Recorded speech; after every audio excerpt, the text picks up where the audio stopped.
All right, Alexander, we are a couple of days removed from the phone call between Macron and Putin. The Kremlin, and I think this was done on purpose, the Kremlin interviewed, or they had their reporter, Zarubin. Yeah. Yeah, Zarubin interviewed Peskov, and this was intentional. And he interviewed Peskov, and they made it clear in the exchange as they were talking about the phone call between Putin and Macron that it was Macron who initiated the call with Putin, because in the readouts, it didn't say who initiated the call.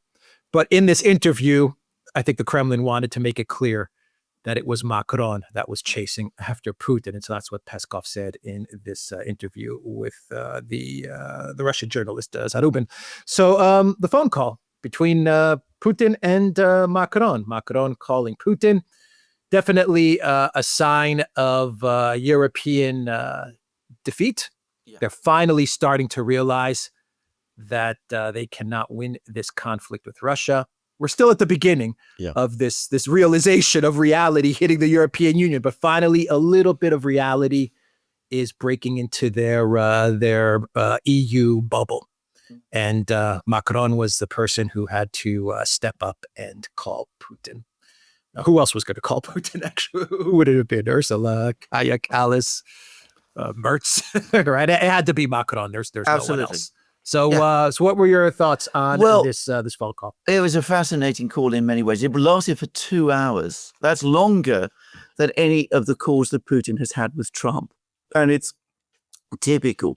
And it's interesting that you made the point about Peskov's interview with Zarubin, because, of course, what you can actually see from that interview is the drip of Russian contempt for Macron. They really don't like him. Putin, it is known, doesn't like him.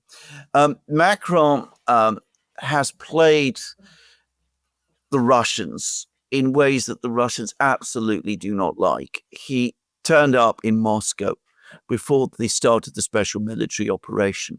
He spent hours with Putin coming up with all sorts of, clever words and talking about how, we mustn't see the breakdown of relations and we've got to move forward towards new security arrangements in Europe, and that, any attack on Ukraine is going to spoil all of that. And the Russians quickly came to the conclusion that he was wasting their time and it was all empty air. And then, of course, the moment the special military operation began, Macron switched from being this person who was going to be the great, peacemaker.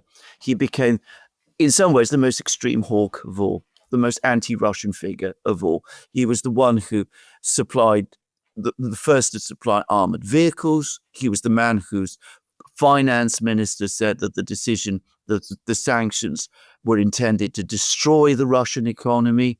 He was the first person to float the idea of sending troops, French troops, to Ukraine. He went to Trump and tried to get Trump to agree to provide a backstop for sending European troops to Ukraine. He's talked in the most belligerent terms about the Russians. Missiles. Missiles, absolutely. Yeah. Missiles, all of that. So he's been the most extreme hardliner of all. And at the same time, he also appointed himself about 2 months ago the European Union's chief negotiator with the Russians, which was bizarre. I mean, Sanchez said they needed a chief negotiator. Kaya Kallas said that it should be her. Everybody said, you must be joking. And then Macron said, no, it's going to be me. And that was it. That was the end of the discussion about it. I mean, very bizarre altogether. Anyway, he spent 2 months. He's done nothing since then, except finally now he telephones Putin.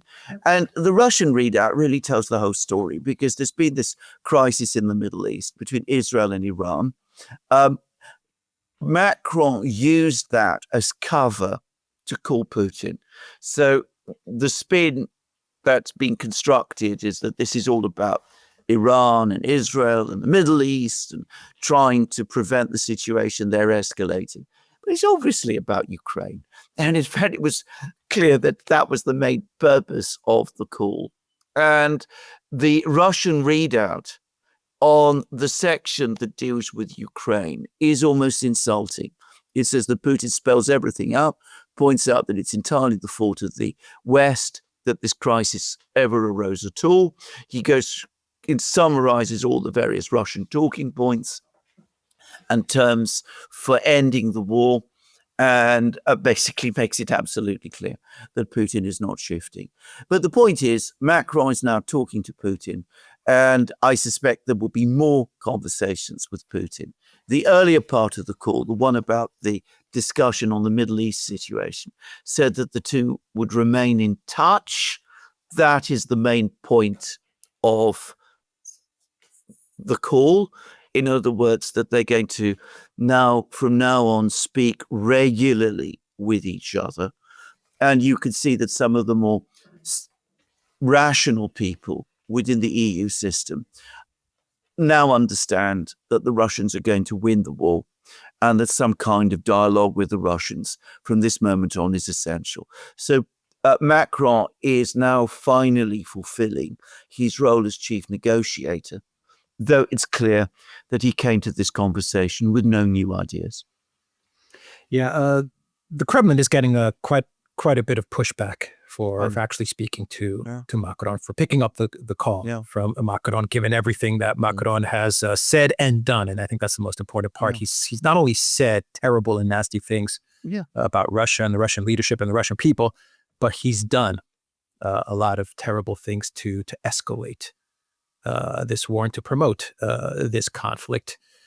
So the Kremlin is getting pushback, but Putin has always said, he's on record saying that if anyone from the West calls me, whether it's Macron or Stammer or Merz, whoever, I will pick up the phone. But still, he's getting that pushback. What is Macron looking to do? Because according to the statements from France, Macron talked about unwavering support for Ukraine, Ukraine's territorial integrity, and that France is going to support Ukraine no matter what, and that Russia has to agree to the ceasefire. So he's pushing the ceasefire as long as it takes. Was Macron's message according to the French readouts? As long as it takes, we support Ukraine and Russia. Putin, you have to come to the table with the terms of the ceasefire. Imagine they're talking about the 30-day unconditional Kellogg ceasefire freeze. That's what they want Putin to agree to. Putin was very clear, according to the Kremlin readout. Istanbul plus root causes. That's it. The new territories are part of the Russian Federation, and Putin took it a step further, and he actually blamed the West for everything that's happened. I mean, the readout says it. You guys are at fault. You guys did this, and you guys continue to do this. That's what Putin told Macron. So I mean, there's quite a lot of distance there. What's the goal? Because Russia's not going to adjust its position. If anything, it's just going to get harder. They're going to harden their position. So is Macron or the Europeans prepared to meet Russia at Istanbul plus root causes? I doubt that. But what are your thoughts? They're not. And I just want to say one important thing. I mean, Putin has consistently said right from the outset that if the Western leaders want to call him, he will not refuse their calls. It was the Western leaders, the Western leadership, Biden, Macron, Starmer, before that Johnson and Truss and all of those, Sunak, they all came together and agreed that whilst the Ukraine conflict was underway, until the Russians capitulated and accepted Zelensky's peace plan, they would not speak to Putin. I mean, they basically tried to freeze the Russians out. So Macron now calling Putin in the way that he has done is the breaking of that decision. It's the end of that decision. Olaf Scholz did call Putin twice before the German election, but it was clearly a pro forma conversations intended to help Scholz through the election, and everybody could see that he was on his way out anyway because he was going to lose the election. Whereas with Macron, what Macron is doing, he's calling the Russians as chief negotiator, and he has in effect reversed Western policy. The Russians haven't reversed anything.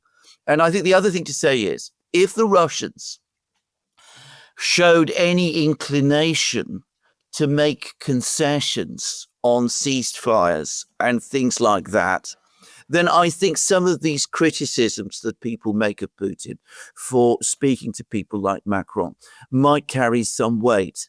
But the reality is that the Russians are making no concessions at all and show no inclination to.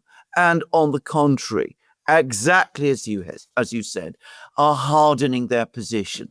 So I think that this call, what it does is demonstrate the extent to which the situation is moving now decisively to Russia's advantage, that the Europeans no longer can go on pretending that they don't need to speak to the Russians. They accept that they finally have to.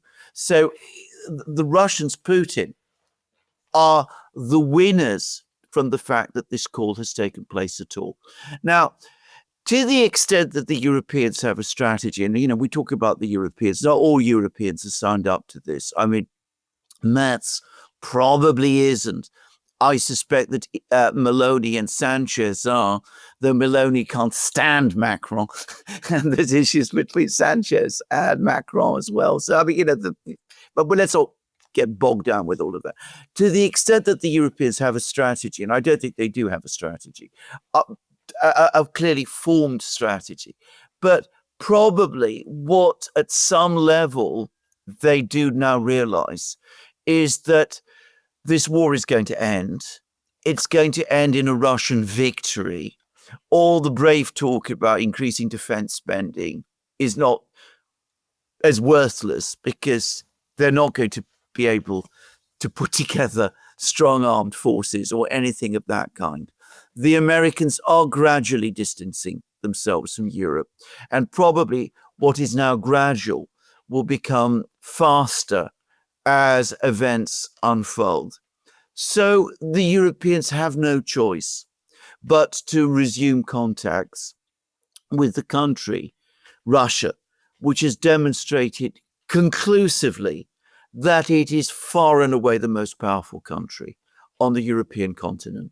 So I think this is basically what this is about. It's about beginning a long-term dialogue with the Russians that goes beyond the Ukraine war and using the topic of the conflict in the Middle East as a cover to begin these discussions.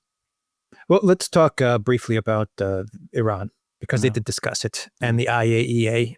France and the UK, they're freaked out at the fact that that Iran is going to possibly leave the NPT. I don't know if that's been fully decided yet, if they're going to leave the non-proliferation treaty, but it does look like Iran is on that path, and it absolutely looks like Iran is going to stop all cooperation with the IAEA. In other words, the IAEA is not going to step foot in Iran. And France and the UK are freaking out. Europe is freaking out, rightly so. But they are aligned with Russia on this issue because Russia also doesn't want Iran to ditch the NPT. And so they do have something that they can work on together. The difference is that Russia has good relations with Iran and can speak to Iran, where the collective West cannot. So Macron is going to Russia, he's going to Putin, and I imagine he's telling Putin, what can you do to make sure or to try and convince Iran not to ditch the NPT and to not leave or to not stop cooperating with the IAEA. That was pretty much Macron's ask of Russia. So they need Russia. And Putin said this in the past. You can try to shut us out all you want, sanction us, do all these things to Russia, but the world cannot function without Russia. And we're seeing it now. The world needs Russia. The West needs Russia. And so that's what they're asking of Putin. That's what Macron is asking of Putin. And Putin also wants to try to figure out a way to keep Iran in the NPT and somehow working with the IAEA. So what do you think is going to be the solution there? Perhaps I was thinking perhaps an IAEA without Grossi and his team. I don't know. What do you think Russia's going to do in order to try and and get Iran to not leave these treaties? My own view about that is quite straightforward. I mean, if we're talking about the IAEA going back into Iran, there needs to be a major reform of the IAEA. I mean, that Grossi definitely has to leave, and his immediate team have to leave also. I mean, the Iranians have every reason to be furious with the IAEA. I cannot imagine that they will let it back in. Even someone like Pezeshkian is now saying that is unacceptable. And the Russians absolutely know it. Now, the Russians do not want Iran to leave the NPT, but the NPT and the IAEA are bound up together. If you're going to be a member of the NPT, you have to cooperate with the IAEA. Otherwise, you're in violation of the NPT. So you're absolutely correct. The Iranians slamming the door on the IAEA means that they are in breach of the NPT, and that brings them inevitably closer to the point when they leave the NPT. So the French, the British, the Europeans, some people in the United States are absolutely right to freak out about this.